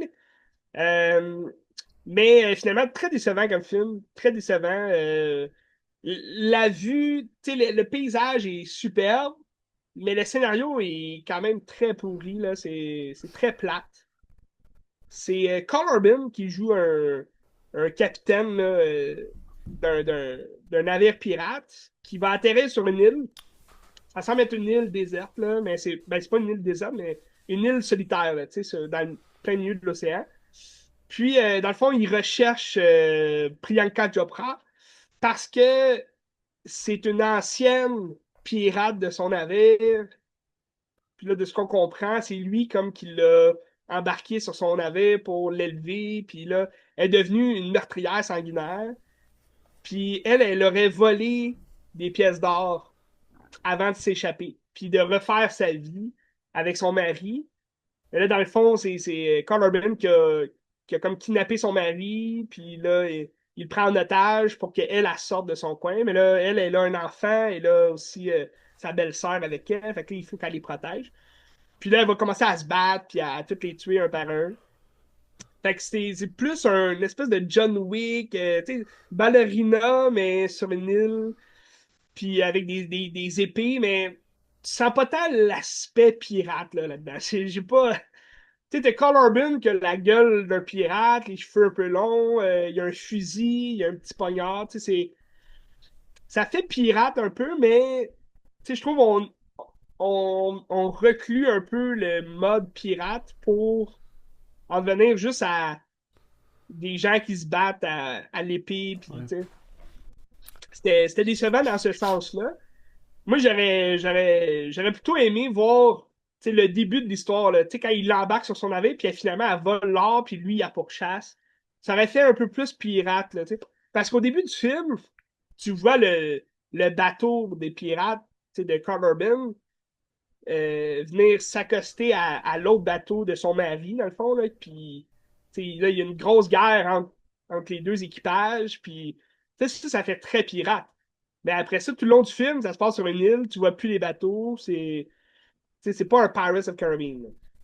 Puis là, un moment donné, elle sort comme une armure, ça fait comme Conquistador, un peu bizarre, tout pas, ça fait pas très pirate, puis je trouvais ça dommage, tu sais. Tant qu'à aller dans un film de pirate, vas-y à fond dans la piraterie, là, tu sais. Puis il y a d'autres affaires comme très bizarres. Le film s'appelle The Bluff, ça c'est en anglais. En français, ça s'appelle La Falaise. Ouais. Ça a un peu plus de lien, La Falaise, que The Bluff, parce que où ils habitent, tu sais, ça s'appelle le creux de la falaise. Tu sais, c'est comme, c'est le nom de la place. Mais là, de bluff, il y a comme aucun bluff là, dans le film. Je comprends pas le titre du film. C'est un peu bizarre. Tout ça, là, c'est un film de Frank E. Flowers. Ouais, c'est le scénariste de Bob Marley, là. One Love. Exact. C'est ça. Puis, c'est ça. Puis, la seule, l'autre film, ben, il a fait comme des courts-métrages, là, mais le seul autre long film qu'il a fait, que j'ai vu, puis c'était pas très bon, c'est Haven. Je sais pas. C'est un film avec Orlando Bloom, puis Zoé Saldana, dans le temps qu'il était pas tant connu, là, mais c'est un film de 2004, puis c'est quand même très plate, là, c'est pas très bon comme film. Mais c'est ça, je pense que c'est un scénariste avant tout, là, Bob Marley. Il a scénarisé ces deux autres films, là, The Bluff puis Haven, mais c'est pas très bon, là. C'est pas très bon. C'est ça que je me demandais aussi, tu sais, on se demandait ça, moi et ma copine, en écoutant le film, pourquoi on casse, Priyanka Chopra là-dedans? Tu sais, elle est reconnue, elle a joué dans Citadel, là, une série sur Prime Video. À ce qui paraît, c'est très bien. Mais tu sais, on la connaît pas tant comme une fille de film d'action. Tu sais, me semble, t'aurais pu caster une fille qui fait déjà des films d'action, qui est bonne là-dedans. Je sais pas. Je trouvais ça moyen, mais Carl Urban, tu vois, il est très gaspillé dans ce film-là. Carl Urban, que je te parlais, là, qu'on retrouve en héros en Johnny Cage dans Mortal Kombat 2. Tu sais, ça va être un casting très différent. Là, on a la possibilité d'avoir un Carl Urban pirate, tu sais, un méchant pirate qui ressemble un peu à Barbe Bleue. Tu sais, tu t'en vas chercher comme un pirate qui a vraiment la dégaine de Billy Butcher, mais tu sais, on dirait qu'il se retient pour jouer justement le méchant. On dirait qu'on lui a dit, va pas trop dans la méchanceté, tu sais, reste comme. Puis il y a comme une face bizarre. En tout cas, c'est un peu gaspiller un acteur de talent, là, je trouve. C'est ça qui est dommage. Dommage. J'aurais aimé ça que ça soit plus une chasse au trésor, tu sais. Parce que la violence elle est bonne, là, tu sais. C'est une bonne masse de violence. T'as du sang, c'est le fun, mais c'est pas juste ça, là, les pirates. Hey. Bref. Vous pouvez écouter ça, c'est sur Prime Video, c'est une nouveauté 2026. Euh, Est-ce que tu vas aller sur Disney+? Ben, si tu veux, oui, on peut y aller. Ok. Tu commences ou je commence, vu qu'il est plus à Vas-y, nous? vas-y, toi t'as aimé ça. Sur... Sur Disney Plus maintenant, on parle de streaming et tout, là, Ben. Sur Disney+, on a un film de 2025 que j'avais très hâte de voir. Qui est très bien Il jouait reçu pas aussi, là. partout hein, au cinéma. Ouais, ouais. C'est très Ça, il bien était reçu, malade. les critiques sont super bonnes. Oui. Rental Family, avec donc Famille à louer en français, avec Brendan Fraser. C'est un film de Ikari. Oui, Donc, on parlait de Beef. oui, C'est le réalisateur de Beef. Donc, ok. je sais pas par contre si c'est le réalisateur de la saison 2. Ok, je Je sais ne pas. crois pas. Mais c'est lui qui a réalisé Beef. Puis j'avais très hâte de voir Rental Family parce que c'est complètement différent là, comme film. Mais c'est Brendan Fraser qui joue un acteur. Je- Tu sais, c'est difficile à dire. Est-ce que c'est un acteur en déclin parce qu'il a fait des bonnes choses dans le passé ou c'est juste un acteur qui aime plus sa job ou qui a comme jamais réussi à percer vraiment? Mais c'est un acteur américain au Japon. Puis, tu sais, on comprend qu'il s'est déplacé là dans sa jeunesse parce qu'il y avait un rôle prometteur au Japon, mais qui est resté là finalement. Il n'est jamais retourné dans son pays. Puis il se bat un peu pour justement changer de lieu. Tu sais, il attend un gros rôle qui se fait ailleurs, tu sais, en Corée, je pense. Ouais, pis tu sais, comme, mettons, le plus gros rôle pour lequel les gens le reconnaissent, c'est la pub de pâte à dents, là, tu sais, qui est genre C'est super ça. héros. Il joue un espèce de super-héros américain en pâte à dents. Puis tu sais, c'est les annonces japonaises, là. Je Ouais. sais pas si c'est classique japonais, mais ça semble être classique japonais, là, où c'est comme Nani, Nani, Nani. Puis là, il crie, puis. En tout cas, c'est ça. Fait que c'est un acteur, je dirais, peut-être en déclin. Il sait pas trop quoi faire de sa vie.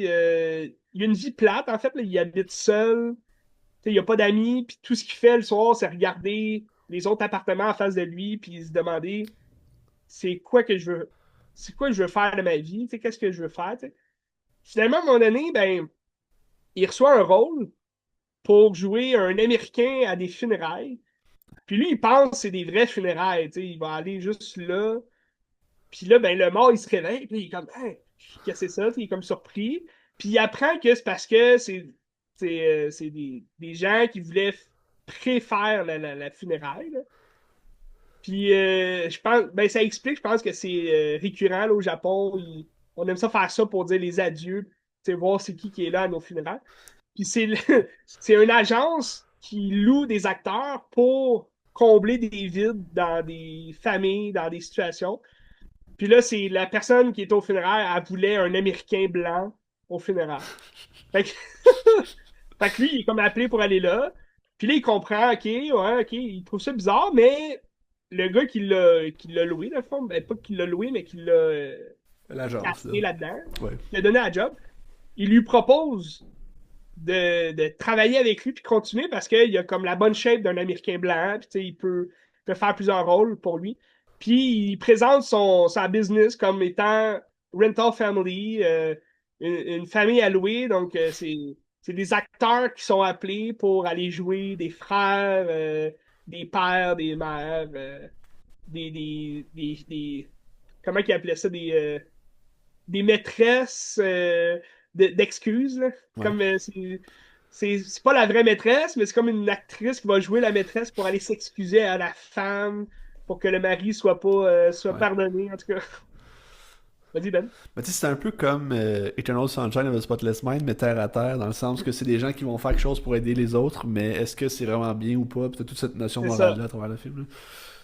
C'est ça, tu sais, au fond, il va commencer, tu sais, il va être curieux, puis il va dire, ah, ça me fait différent, tu sais, fait qu'il, puis il attend un appel, puis il pense jamais avoir, tu sais, fait que il va aller travailler là, puis il va rencontrer plusieurs, tu sais, là, tu vois un montage de plusieurs situations, tu sais, il rencontre des gens très différents, puis ça va changer sa vie, tu sais, ça va changer sa vie parce qu'il va voir, il va créer des amitiés, il va créer des familles, tu sais, il est plus tout seul, tu sais, fait qu'il, je pense qu'il va se laisser embarquer là-dedans, il va se laisser aller par ses émotions, je pense, puis c'est ça qui fait le cœur du film, selon moi. C'est ce qui est beau aussi, mais tu vois, j'hésitais à mettre un 3,5 sur 5 ou un 4. J'ai mis un 4 parce que je trouvais ça beau, mais il manquait quelque chose, à mon avis, là, dans le film pour que il se passe de quoi, tu sais, parce que là, il se passe pas grand-chose. C'est un hymne à la joie, là, tu sais, dans le sens que c'est un film réconfortant, puis c'est fait pour réconforter, puis oui, c'est un rôle. à la mesure de Brendan Fraser, dans le sens que, tu sais, depuis son retour, tu sais, à Hollywood, puis toute, tu sais, son histoire qu'il a expliquée, puis il y a beaucoup d'empathie autour de lui, puis tu sais, il y a beaucoup Ouais. de rôles, justement, dans ce sens-là. Je pense qu'ils vont faire en sorte qu'on on le voit juste comme un gros nounours, puis, tu sais, on veut lui donner un câlin. Puis ce film-là, c'est exactement le rôle de Brendan Fraser. Tu sais, c'est Ouais. un acteur super magnifique, puis tu sais, on veut lui donner un câlin, puis le serrer dans nos bras.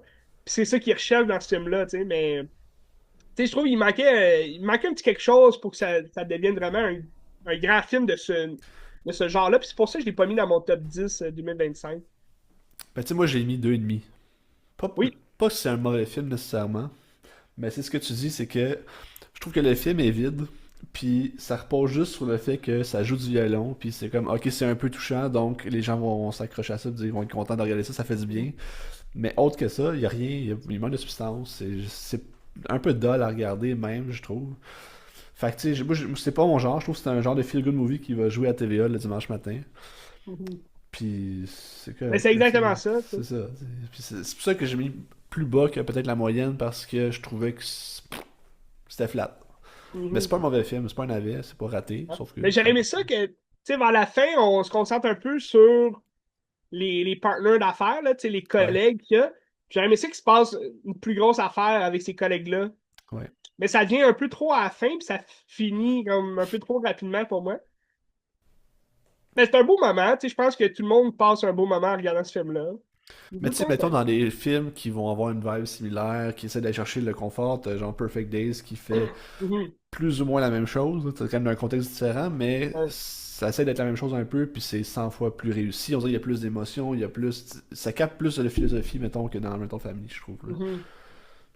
Mais ouais. Ouais, ben ça, vous pouvez le voir sur Disney+. Sur Ouais. Disney+, il y a beaucoup de films qui sont... Parce que Rental Family, si je ne me trompe pas, c'est Ouais. Searchlight Picture. Ouais. Tu sais, sur Disney+, tu as beaucoup de studios, là. Autour de Disney, là, tu as 20th Century Studio, qui était autrefois 20th Century Fox. Fait que tu as tous les films de 20th Century Fox. Ouais.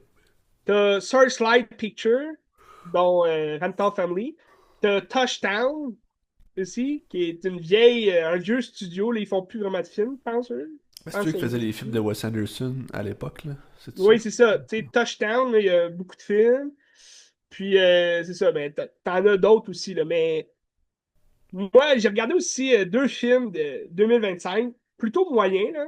Ben, un qui était vraiment pourri. Puis c'est un peu dans la même vibe que ce que tu me dis, là. Comme quoi, c'est des films de dimanche matin, mettons, à TVA. Puis ça, c'est deux films de 20th Century Studio, dont Les Roses. Les Roses, qui est un remake de War of Rose Ouais, il est avec sorti Michael récemment, hein, Douglas. c'est ça? Il est sorti cet été ou quelque chose comme ça? Oui, c'est sorti cet Ouais, ouais. été, puis là, c'est rendu sur Disney+. Là. Ok. Ça s'appelle juste The Rose, puis c'est Olivia Colman, puis Benedict Cumberbatch qui vont jouer un couple. Mais là, c'est très différent du film original là, de Danny DeVito. Là. Puis eux, ils jouent vraiment un couple qui ont des enfants, tu sais, c'est une famille, puis on raconte un peu leur histoire d'amour, comment ça a commencé. Mais là, c'est comme des années plus tard, puis t'as Olivia Colman, qui est une cuisinière de renom, qui va comme obtenir tout le famous autour d'elle. Là. Elle va devenir vraiment célèbre comme cuisinière, puis elle va devenir, tu sais, une très très bonne cuisinière avec du renom, puis tout, des fans de l'argent. Puis t'as Bénédicte qui joue un architecte que lui, de son côté, tout va s'écrouler. Puis, tu sais, il va perdre sa job, il va perdre toute sa renommée, dans le fond, d'architecte. Puis finalement, lui, il va rebondir en passant du temps avec ses enfants, tu sais, en remontant sur les paliers de sa vie, mais tranquillement, au crochet de la popularité de Olivia Colman. Fait qu'il va rester à la maison, elle va continuer de travailler, puis sais, à un moment donné, ça explique que j'ai quand même, je pense que je l'ai trouvé un peu mieux que le film original parce que on voyait un peu plus la vie moderne, tu sais, dans ce film-là, tu sais, dans le sens qu'un couple qui vit la vie heureuse, mais tu sais, plus ça avance, puis plus ça change leur minding. Tu sais, elle va être jalouse de lui parce que il passe plus de temps avec ses enfants. Puis lui, il va être jaloux d'elle parce que elle réussit bien dans la vie. Tu sais. Fait que les deux, c'est comme la jalousie qui vont faire en sorte que tout va exploser, puis là, tu sais, elle va devenir violent de la parole. Là, tu sais. Pas tant de la violence, très violence, là, comme dans le film original va vraiment aller pousser au maximum l'absurdité que la guerre d'un divorce peut causer. Là. Donc, c'est beaucoup plus tiré par les cheveux. Ça file un peu gothique aussi à un moment donné. Tandis que là, dans le remake de Jay Roach, on va vraiment rester terre à terre sur le divorce en général. C'est un couple qui s'aime plus et qui veut divorcer. Ben là, ça a des chicanes, ça lance des objets des fois, mais ça va pas aller jusqu'à sortir. Ça reste quand même proche. J'ai pas lu le livre, là, mais il y a comme c'est basé sur un roman, tout ça. Là, puis ça reste quand même proche là, de l'écriture, je crois. Parce que oui, ça va aller jusqu'au, jusqu'à l'idée du meurtre. T'es tellement tanné d'être avec cette personne-là que tu veux la tuer. Mais non, c'était somme toute très bien. Là. J'ai pas raffolé, mais c'est à voir si vous avez Disney+. C'est 20th Century Studio là, qui fait The Rose. Puis il y a un autre film qui est sorti cette année qui était ben, déjà, les commentaires étaient déjà pas très bons. Puis c'était un film de 20th Century Studio qui est passé quand même inaperçu. Il a pas joué longtemps au cinéma. C'est quand même récent, il est sorti, je pense, au mois de décembre. C'est Ella McKay. Ouais, ouais. Je sais Mais pas si il est sorti en c'était- salle, ça, ou il est juste sorti sur Disney+. Non, c'est sorti en salle. Mais Ok. c'est juste, c'est ça, ça n'a pas resté longtemps. Là. C'est sorti en décembre. C'est avec Emma McKay. Je sais pas si ça a un lien, mais c'est McKay. Là. C'est Ella McKay, puis l'actrice, c'est Emma McKay. Avec Jamie Lee Curtis, Woody Harrelson aussi dans le film. C'est un film de James L. Brooks, qui est quand même reconnu là, pour Ouais, ses comédies romantiques, ses films un peu dramatiques. Moi, j'ai beaucoup aimé As Good As It Gets. C'est Jack Nicholson c'est un film de 97.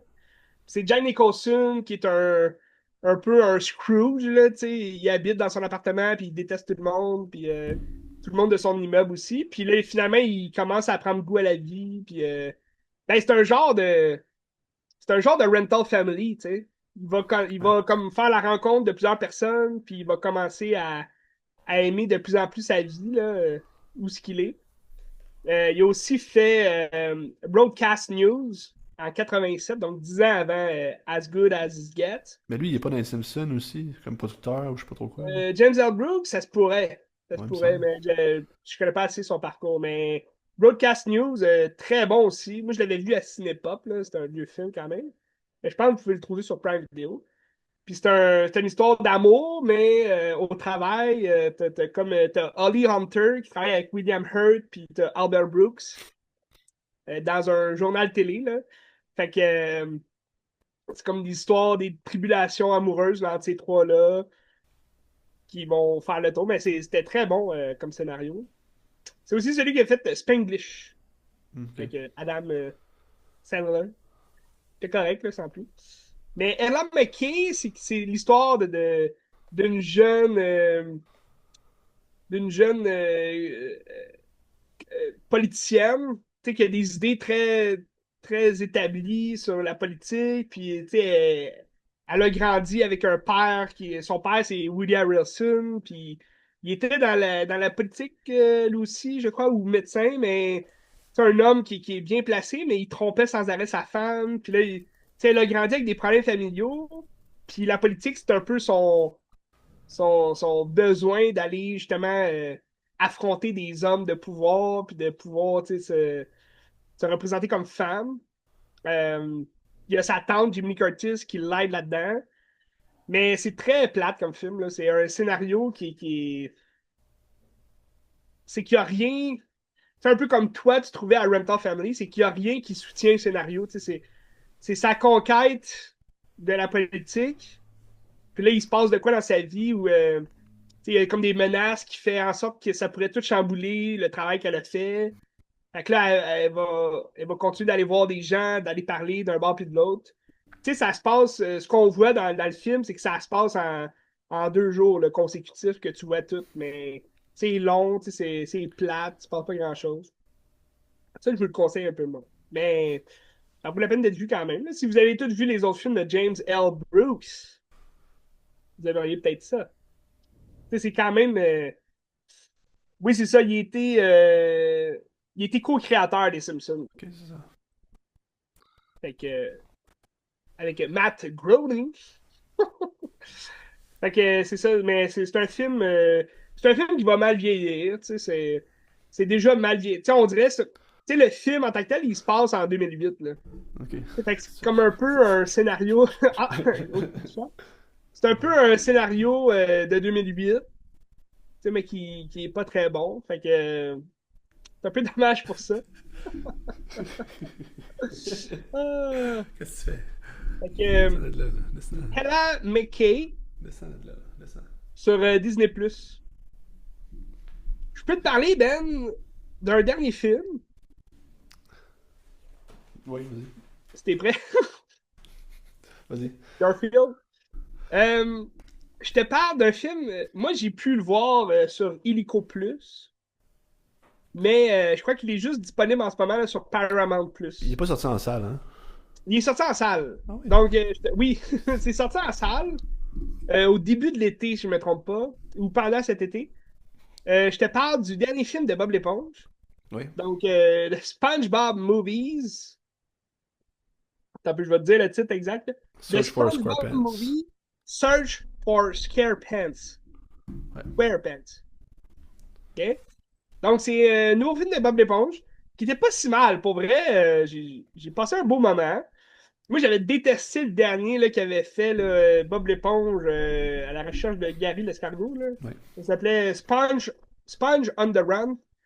Puis ça, c'était vraiment mauvais. C'était pendant le COVID. Je me rappelle, j'avais été au cinépark, puis c'était comme le premier film. Là. Fait que j'avais comme pas le choix de le voir, mais en même temps, j'adore Bob l'éponge. On a grandi avec ça. Mais le troisième film, là, complètement ridicule, il se passait rien. J'avais vraiment pas aimé mon expérience. C'était vraiment un mauvais film de Bob l'éponge. Mais tu sais, en temps normal, je suis un grand fan de Bob l'éponge. Là. Tu sais, le premier film, je l'ai beaucoup aimé. Mais tu sais, le premier film est sorti en 2004. C'était vraiment dans le pic Ouais. du meilleur Bob l'éponge que tu peux avoir à Drake TV le matin. Là, tu sais. Fait que, tu sais, tout ce qui est l'animation, tu sais, on l'avait. Tout ce qui est l'histoire bien établie, on l'avait. C'était ridicule, mais ça avait du sens dans l'univers de Bob l'éponge. C'était David Hasselhoff qui était là. Tu sais, il passait beaucoup d'affaires. C'était Plankton, le méchant. Tu sais. Puis là, ils ont sorti la suite en 2015. Ben, la suite. Un deuxième film de Bob l'éponge. Le SpongeBob Movie, Sponge Out of Water, qui était correct, là, sans plus. Mais tu sais, tu gardais l'animation originale. Ouais. Mais là, les protagonistes sortaient de l'eau, puis ils devenaient comme des super-héros en dehors de l'eau. Fait que c'était quand même drôle, là, je trouve. Je peux te montrer l'image, là. Tu sais, Ouais, l'animation ouais, ouais. ressemble un peu à ça dans le deuxième. Ouais. Mais ça, c'est quand ils sont hors de l'eau. Fait que, tu sais, je comprenais l'animation 3D à l'extérieur de l'eau, c'était le fun. Ça vient un peu clasher avec quand ils sortent de l'eau dans le premier film. Ils sortent de l'eau à un moment donné, puis ça reste l'animation 2D, là. C'est quand même intéressant, mais là, dans celui-là, bon, c'était des super-héros, tu sais, Carlo le calamar, Patrick l'étoile de mer, puis Captain Krabs. Tu sais, t'as Cindy l'écureuil, elle sort de Sandy l'écureuil, elle sort de l'eau, puis c'est juste un écureuil normal. Mais tu sais, les autres, ils ont comme tous des super pouvoirs, fait que ça, c'était le fun. Puis le troisième était vraiment pas bon, mais c'est parce que le troisième, il t'arrive avec une nouvelle animation. Puis je pense pas que les derniers épisodes ils ont cette animation-là. Fait que je sais pas pourquoi ils font cette animation-là, mais c'est vraiment une animation, je sais pas si tu le vois sur l'affiche, là. C'est vraiment comme une Ouais, animation ouais. 3D, là, C'est comme plus ça. plastique aussi, là. C'est plastique, tu sais, il y a moins de travail, on dirait, là-dedans, je sais pas. Mais je me rappelle que le troisième film mélangeait beaucoup de styles d'animation aussi à un moment donné. C'était comme chaotique, puis c'était pas très bon.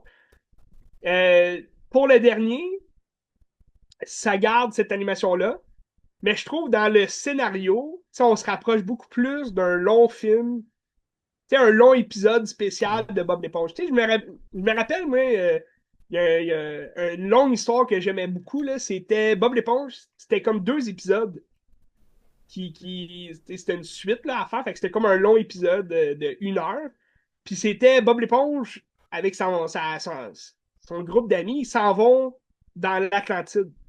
Donc, il y a comme une Ouais. cité, là, la cité perdue de l'Atlantide. Puis là, ils découvrent l'Atlantide. Puis c'était comme, à la fin, c'était à suivre, tu sais, un épisode à suivre. C'était vraiment incroyable, tu sais, t'avais comme 2 épisodes qui se suivaient. Puis peut-être 3, là, je me rappelle plus bien. Mais le dernier film, Search for SquarePants, je trouve que ça rappelle un long épisode comme ça. Puis cette fois-là, on parle du Hollandais volant. Ok, Je sais intéressant. pas si tu te rappelles, tu sais, dans Ouais. les épisodes, des fois, tu avais le Hollandais volant là, qui arrivait, puis c'était comme le méchant Davy Jones qui était Ouais. là. Puis, mais là, c'est un film sur lui, là. Ouais. Tu vois l'image, là, Ouais. ici. Je me rappelle. Fait que c'est. On déterre un peu le mystère du Hollandais volant. Puis en même temps, il y a comme un gros lien avec Captain Krabs aussi. Fait que, tu sais, on retrouve. Je dirais qu'on retrouve l'essence d'un épisode, tu sais, de Bob l'éponge. Fait que ça, je pense que ça nous fait raviver les fans de la première heure. Là. Mais tu vois, les critiques sont encore plus mauvaises que le dernier film. Je sais pas Dommage. pourquoi, là, mais moi, en tout cas, en tant que nostalgique de l'émission Bob l'éponge que j'écoutais quand j'étais jeune, je trouve que c'est le film, depuis le premier film, là, je trouve que c'est le film qui nous ramène un peu plus à un épisode normal de Bob l'éponge. Fait que ça, j'ai beaucoup aimé ça. Mais je peux pas te dire qu'est-ce qu'il y en a pour les prochains films. Est-ce qu'ils vont continuer d'en faire, Ben? Est-ce qu'on a fini avec Bob l'éponge? Est-ce que ça Mais continue? ils font-tu des séries encore ou ils font juste Ben, des je films? pense que ça a été mort. Bonne question, Ben, bonne question. Mais il semble que l'acteur qui fait la voix, il est mort. Il est décédé. Ah ouais, ok. Ben, je crois, là, je dis pas, là, je dis peut-être n'importe quoi, mais est-ce que ça continue? Bonne question. Bonne question, Ben. Ok. Mais écoutez ça, je sais pas, ils vont. Tu sais, sont toutes, en ce moment, là, sont toutes disponibles, je crois, sur Crave. À part Ah celui-là. ouais, ok, je sais pas. Donc, si vous voulez voir les trois, là, ils sont disponibles sur Crave. Mais celui-là, il n'est pas encore disponible. Moi, je l'ai vu sur Helico Plus. Là. Sinon, il faut payer Paramount Plus pour le voir. Ok. Mais peut-être qu'il va être disponible prochainement sur Prime Video. Je sais pas. Ok. C'est ça qui est plate avec Paramount Plus, c'est que sont reliés à Prime Video, mais pourquoi tu mets pas, tu sais, l'abonnement gratuit à ceux qui payent Prime Video, tu sais, c'est ça que j'aime pas dans les abonnements et dans les streamings, mais Ouais. c'est niaiseux. Mais ceux qui ont Illico Plus, il y a pas mal tout de Paramount Plus là, est rendu sur Illico Plus. Mais en Fait que si vous français. payez Illico Plus, ouais, c'est en En français. français, ok. Donc, si vous payez Illico Plus, là, vous pouvez avoir pas mal de stock. Pas toutes, là. Il y a des choses que je vois pas là, de Paramount Plus sur Illico. Mais il y a beaucoup de séries. C'est Tulsa King. Ben, Tulsa King, je pense qu'on peut le voir à Addict TV aussi, là, mais exemple, Meyer of Kingstown, tous les spin-offs de Walking Dead, c'est sur Helico. L'Agence avec Michael Fassbender, là, c'est sur Prime Video. Pas Prime Video, sur Illico. Fait que ceux qui sont intéressés. Tu sais, t'as des films Paramount aussi là, qui vont être comme The Running Man. Il est déjà gratuit là, sur Illico Plus. Je Ceux l'ai qui ont regardé l'autre Illico. jour. Je l'ai regardé l'autre jour. Oui, tu l'as vu, hein? Ouais. T'as aimé? Non? C'est Très décevant. c'est un peu sur le pilote automatique. Là. Ouais, c'est C'est ça. pas tant. Ça fait pas Edgar Wright. Non. Il manque de folie, il manque de. Exact. Je sais pas. Mais bon, tout ça pour dire le SpongeBob Movie. J'aimerais ça retrouver aussi, tu sais, les vieux épisodes, tu sais, comme dans le temps. Ça se trouve plus parce que, tu Ouais. sais, il n'y a plus de diffuseurs qui passent ça vraiment. Je pense même sur YTV, ils passent Ils plus. sont C'est un pas peu. sur. Ils seraient pas sur YouTube. Peut-être Je sais sur pas, mais YouTube. faudrait faire la recherche. Sinon, J'imagine que acheter ça se trouve, là, mais. un Ouais, gros ouais. coffret 100 épisodes. Là. Ouais. Les 100 meilleurs épisodes. Dans le fond, les 100 meilleurs épisodes, c'est les 100 premiers épisodes. Là. Ouais. Bref, SpongeBob Movies, j'ai bien aimé. J'ai passé un beau moment. Tu sais, des fois, Absolument. ça prend juste ça. Tu sais, la nostalgie nous rappelle là. Fait que c'est ça pour cette semaine. Ben, qu'est-ce qu'on écoute pour la semaine prochaine? Mais là, t'as l'agent secret de Clabert Mendoza Philo qui est arrivé sur Mubi. que je vous ai Mubi, ouais. regardé. Il y a... Ben, j'aimerais ça regarder Dracula de Radu Jude, qui est sur Mubi aussi, mais ça dure genre 3 heures. Fait que faut que je prenne le temps, là. Un long Dracula. C'est ça. Sinon, on verra. En parlant de Mubi, là, t'as plusieurs films, ben j'imagine qu'ils sont encore sur Mubi, là, mais que moi, quand j'avais l'abonnement Mubi, ils étaient dans ma liste, mais là, ils sont rendus sur Crave, dont Oui. Queer, avec Ouais, Daniel oui, ouais. Craig, et Maria aussi, avec Ouais, Angelina Jolie. Là. exact. Ben, je pense qu'il y a plusieurs films là, que je connais pas tant, mais qui sont rendus sur Crave aussi. Fait qu'il y a beaucoup de films Mubi sur Crave, c'est le fun. Oui, fait que checker. Ben, tu sais, Queer, c'était. Je pas timé, c'était correct. Ouais. Maria, c'était bien, très très bien, fait que je vous le conseille, là, mais ouais. Checker.